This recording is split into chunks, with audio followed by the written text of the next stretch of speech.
I'm Dr. Andrew Neville, and I've been treating adrenal fatigue for over 2 decades. And if you're here, there's a good chance you've been trying to make sense of symptoms that don't seem to connect. Fatigue that doesn't improve with rest, brain fog, anxiety, weight gain, insomnia, a body that just doesn't bounce back. Maybe you've been to doctor after doctor, told your labs are fine, handed another prescription or another supplement, and still feel like something's been missed. You may be one of the undiagnosed, or maybe you're one of the overdiagnosed patients that I see, and you're just not sure where to start and how it all fits together. That's what this video is here to fix. I want to give you a real understanding of what's happening inside your body. Something that makes sense of the symptoms you've been chasing for years. Because once you can see what's going on, you stop wasting energy on the wrong things, and you can start moving forward. So let's get into it. Adrenal fatigue isn't really about your adrenals wearing out. That term gives the wrong impression. The problem isn't just one organ. It's a pattern in your entire physiology. The stress response system includes your adrenals, yes, but also your brain and your nervous system, and it's all connected. When that system stays activated too long, the whole thing shifts. Your entire physiology then shifts. You were built to respond to stress, to adapt.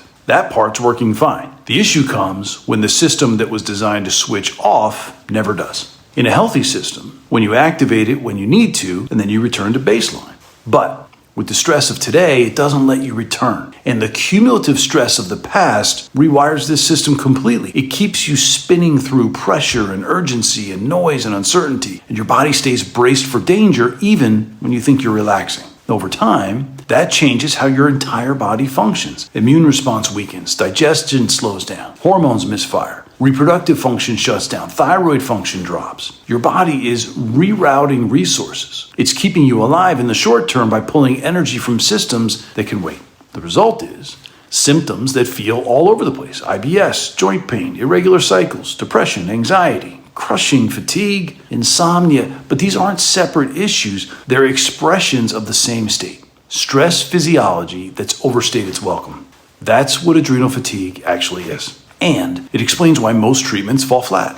They're targeting one of the branches, not the root. A supplement might give you a temporary lift, a medication might help for a while, but if the stress physiology underneath is still driving everything, you end up back where you started, or worse, more stuck. Even in functional medicine, the focus is often on the symptoms or the infections, the toxicity, the hormone balances. That only shows part of the picture, and it's a superficial part at that. You can't heal what you don't fully understand. Most people are being handed these pieces without the framework. So one way I explain it to patients is by talking about a stress bucket. Imagine your stress response is a container. Some people have a big bucket, others have a smaller one. But every stressor you encounter over your entire life adds to it. Physical, mental, emotional, environmental, illness, loss, past trauma, even nutrition, noise. At first, the body compensates. Maybe you sleep more, or you self-medicate with caffeine or sugar or distraction. But eventually that bucket gets too full, and when it does, you lose your ability to regulate. You can't bounce back. You can't calm down. You can't reset. And because that stress response system is always on, your symptoms keep building. And people who end up in my clinic are often the ones who carry more than most.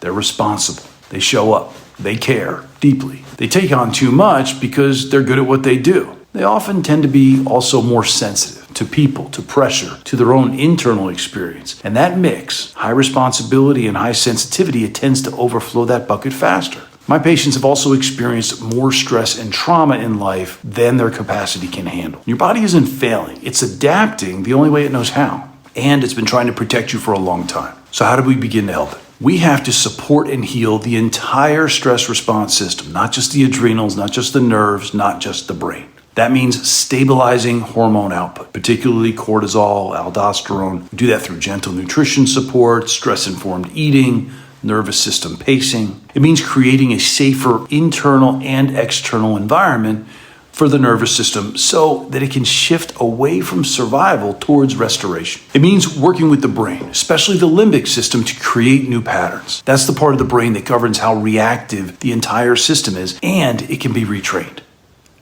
We do this with real tools. Saliva testing can help, though it's not always required. Thoughtful, well-timed supplementation can help when it's targeted and appropriate. A change in rhythm, a change in inputs, a slowing down of that stress feedback loop. And we never try to fix everything all at once. That's what I walk my patients through every day. It's what I've walked through myself. There's no quick fix here, but there is a map.